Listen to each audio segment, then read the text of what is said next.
আজকে পাকা ধান। এই যে আমরা দেখাচ্ছি যে কিছু কিছু জায়গায় ধান পেকেছে এবং কিছু কিছু জায়গায় ধান একটু কাঁচা আছে। আবার এই জমিতে কিছু কিছু জায়গায় ধানগুলো একটু পড়ে গেছে। তো এগুলো মূলত বাতাসের কারণে পড়ে গেছে, তাকে ওগুলো বাদ দিই আমরা। তো আমরা পাকা ধানের বিষয়ে চলে আসি। তো আমরা দেখতে পাচ্ছি ওই পাশে দেখলে বোঝা যায় যে ধানগুলো আর কি কাঁচা, আর এখানে আমরা দেখলে বুঝতে পারতেছি যে ধানগুলো পেকে গেছে।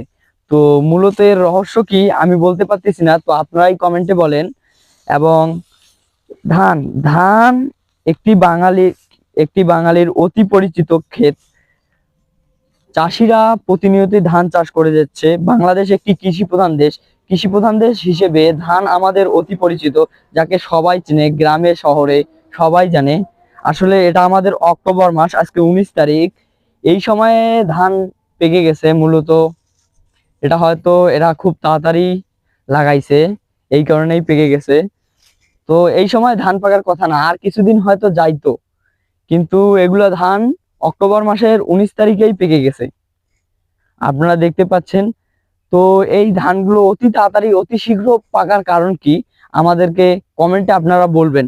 এবং এগুলো পড়ছে, এগুলোতে কি এখন ভালো করে ফসল ধরবে কি না, সেগুলো আমাদেরকে কমেন্টে বলবেন। দেখা যাচ্ছে কিছু কিছুতে একটু রোগও ধরছে, আমরা দেখতে পাচ্ছি। সামনে গেলে আবার দু একটা দাঁড় হয়েও আছে।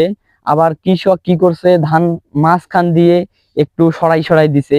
ওটা ওনার কি যে রহস্য আমি বলতে পারতেছি না, আপনারা দেখতে পারবেন। আমি সাইডে যাচ্ছি, এখানে গেলে আমি দেখতে পাচ্ছি যে উনি আর কি ধান সরাই সরাই দিছে। মূলত ধানগুলো পড়ে গেছে মনে হয়, তাই উনি ধানগুলো সরাই সরাই দিছে অন্যজনকে বাঁচানোর জন্য, মানে এক ধান থেকে আরেক ধানকে রক্ষা করার জন্য। মূলত এগুলোই। আর এটার কারণ কি আপনারা সকলেই কমেন্টে বলে যাবেন।